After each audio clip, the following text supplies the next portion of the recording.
Bonjour à tous, c'est Finch Gaming, j'espère que vous allez bien, et aujourd'hui on se retrouve pour une nouvelle vidéo Clash Royale.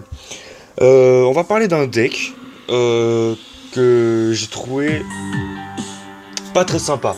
Voilà. C'est pas moi qui l'ai trouvé, je vous expliquerai tout mes sources après pour ce deck où je l'ai trouvé. Donc c'est ce deck là. Oui, il est un peu spécial, c'est vrai. Donc ce deck est constitué donc de défense et de... Il y a beaucoup de sorts quand même, il y a beaucoup de sorts. Donc la roquette, la boule de feu, le zap et les flèches. Donc alors défense-attaque, comment faire? Donc on a en pompage, donc déjà l'extracteur d'élixir. Ensuite en défense, le canon, la tour de l'enfer, les gobelins à lance. Et puis le zap et les flèches et la boule de feu éventuellement aussi. Et en attaque on va utiliser plus la roquette et la boule de feu. Voilà, et puis les flèches et le zap pour terminer. Voilà, au cas où. Ensuite, bah, je crois que c'est déjà tout bon. Au niveau des tours, alors. Donc au niveau des tours.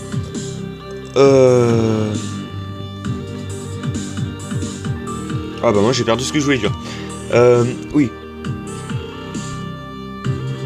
Donc là, non pas au niveau des tours, mais qu'est-ce que je dis? Oh là là, je dis n'importe quoi. Non, donc en fait, au niveau des placements des bâtiments et des troupes, donc, alors c'est laquelle? C'est... Voilà, c'est celui-là. Ça enregistre j'espère. Ouais, c'est bon. Je voyais pas le chrono. Donc alors... Au niveau position des troupes, donc en défense déjà, le canon, on va le positionner au niveau de la rivière. Et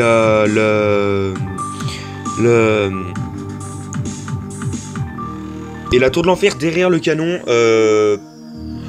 pour une éventuelle protection du canon, on va dire, entre guillemets. Hein, parce que le canon aussi protège un petit peu la tour de l'enfer. Voilà, donc canon bien devant la rivière et la tour de l'enfer derrière, juste derrière. Ensuite, niveau extracteur, alors là ça dépend, deux choses. S'il a aux roquettes, faut absolument le mettre devant la tour du roi. Comme ça il utilisera sa roquette pour l'extracteur d'élixir sans toucher la tour du roi normalement. Pour un rien. Parce que ça coûte 6, pour un extracteur qui coûte 5, c'est pas très... Voilà. C'est pas très rentable. Pour un élixir quand même, c'est... Voilà. C'est chaud quoi. Qu'est-ce qu'on a ensuite? Si la boule de feu par contre là. Si la boule de feu, mettez, donc pour test déjà, mettez-la devant la tour du roi. Si la boule de feu, dans son deck, vous la laissez devant la tour du roi tant qu'il y a de la place. S'il n'y a plus de place, après vous les mettez derrière les tours.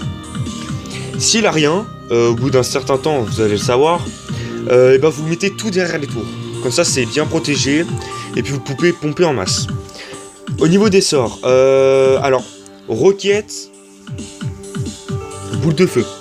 En attaque, alors franchement c'est plus rentable d'utiliser une roquette ou une boule de feu quand ils jettent des troupes derrière les tours ou à côté. Comme ça vous pouvez viser la troupe et en même temps la tour en même temps. Vous affaiblissez les deux. Puis sinon bah s'ils passent devant bah vous faites en défensif avec la boule de feu. Ne jetez jamais de roquettes, sauf en cas d'extrême urgence. Ne jetez jamais de roquettes sur les troupes. Pas quand ils sont près de la tour. Voilà. S'ils sont bien devant, vous jetez pas de roquettes, ça sert à rien. Parce que c'est pas rentable.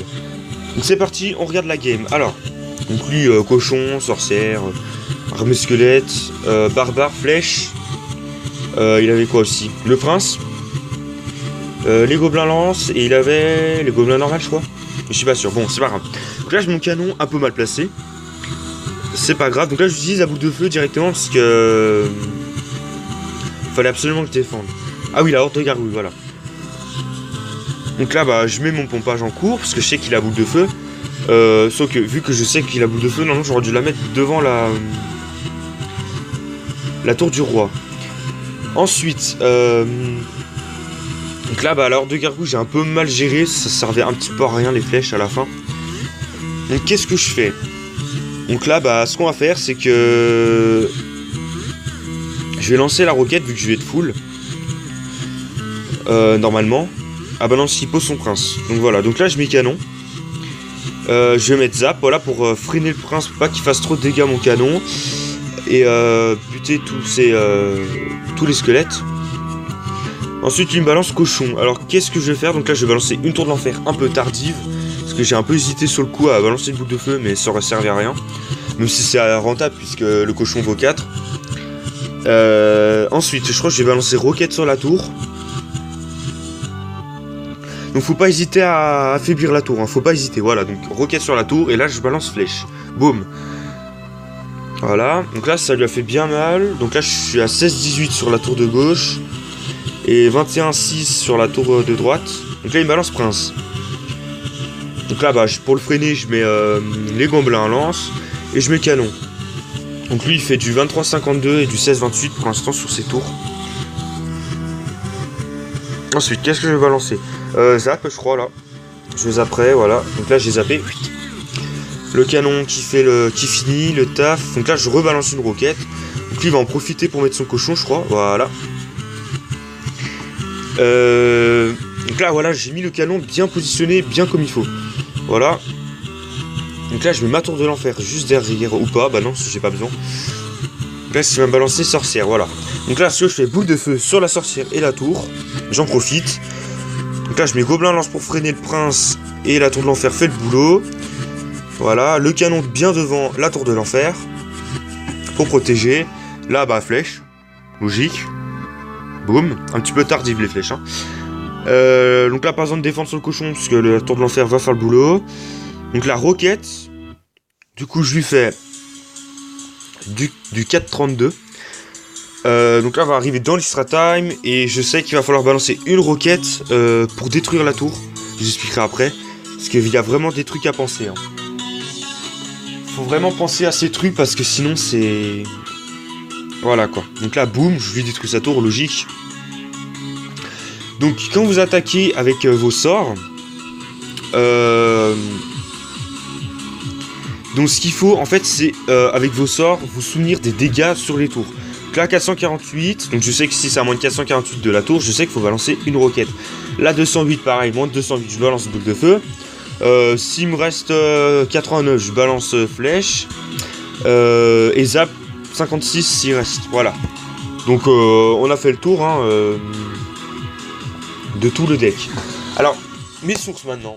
Donc c'est une vidéo que mon cousin Deadpool alias Voldemort sur Clash of Clans, Lord Voldemort sur Clash of Clans m'a fait montrer. Donc il m'a fait montrer cette vidéo. J'ai trouvé fort intéressante parce que c'est vrai que c'est un deck pas très fair play. Oui je le joue, c'est dégueulasse, mais voilà, c'est la vie, on n'y peut rien. Donc voilà. Donc il m'a fait montrer cette vidéo. Franchement, j'ai bien rigolé. J'ai vachement bien rigolé et je l'ai regardé, mais en masse. Elle est tellement bien sa vidéo. Donc vous pouvez aller voir, hein. Donc je vous invite à aller voir et à vous abonner parce que ces vidéos sont pas mal. Donc c'est le Bouzeux Gaming. Vous tapez ça sur YouTube, hein, sur la barre de recherche et tout. Donc le Bouzeux Gaming et vous allez voir, c'est... Donc là, le titre de la vidéo c'est « Je me fais défoncer par un Coréen sans troupe ». Oui, parce que c'est un Coréen, un Asiatique, on ne sait pas, qui aurait eu l'idée de ce deck. Pupute, comme je l'appelle. Voilà, parce que c'est vraiment un deck non fair play, que j'aime bien au passage, mais voilà. Faut vraiment être chinois, comme il dit. Parce que, ouais, comme il dit dans sa vidéo, faut vraiment être chinois pour jouer la roquette en 2016, hein, parce qu'il n'y en a pas beaucoup. Donc voilà, j'espère que cette vidéo vous aura plu. N'hésitez pas à liker, à commenter, à vous abonner en masse et à partager aussi en masse. Voilà, si je peux dire que la vidéo touche à sa fin. En espérant qu'elle vous aura plu, je sais que je l'ai déjà dit. Et on se retrouve pour plein de prochaines nouvelles vidéos. Tchuss!